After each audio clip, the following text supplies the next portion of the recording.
Содржината на примероците РДФ, отпадот за горење, ќе се носат на испитување во Естонија, потврдија за Телма и извори од надлежните институции. Таму ќе се проверува што имало во балите земени од камионите кои превезуваат РДФ за горење во Скопската цементарница Усје. Првичните информации се дека покрај проверката во царинската лабораторија во Скопје, која нема целосен капацитет за вакви испитувања, деталната анализа на содржината ќе се врши во странство, во Балтичката држава.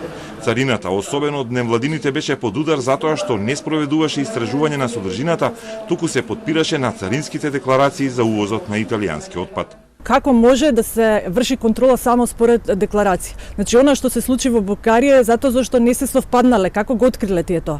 Ние немаме ни контрола ни лаборатории. Значи, таму треба постојано да има некој инспектор кој тоа ќе го спроведе ако не може царината. Денешната проверка е наречена вонреден надзор, објаснуваат од царината, и има за цел да ги сузбие сомнежите на јавноста дека се увезува и се гори опасен отпад. Во државата, РДФ отпад за горење легално и законски увезува и користи само Усија. Лани увезле над 4000 тони, главно од Италија. Транспортот на РДФ се врши секој вторник.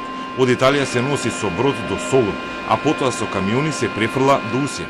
Вчерашниот редовен транспорт се состоел од 16 камиони, секој четврти е оставен на граница. Менаџментот на Усија во петокот пред медиумите тврдеше дека отпадот не загадува, не е опасен и се користи во производствениот процес. Станува збор за затворен процес. Значи комплетно затворен и сув процес и све се вградува во нашиот полупроизвод кој се вика клинкер. Така да нема никаква бојазност, температурите се 2000 степени на местото на согорување, за разлика од 500-600 степени кај што се горат во варниците низ Македонија. РДФ-от се увезува најмногу од Италија, таму особено во областа Кампанија, покрај Неапол има огромни депонии со отпад кој може да се користи за горење и се извезува. Усија пак купува од фирма од Пескара. За извозот на таков РДФ отпад, италијанската влада дава субвенции на тамошните фирми, кои потоа за без пари го подаруваат отпадот главно во балканските земји, каде се гори во печките како енергенс.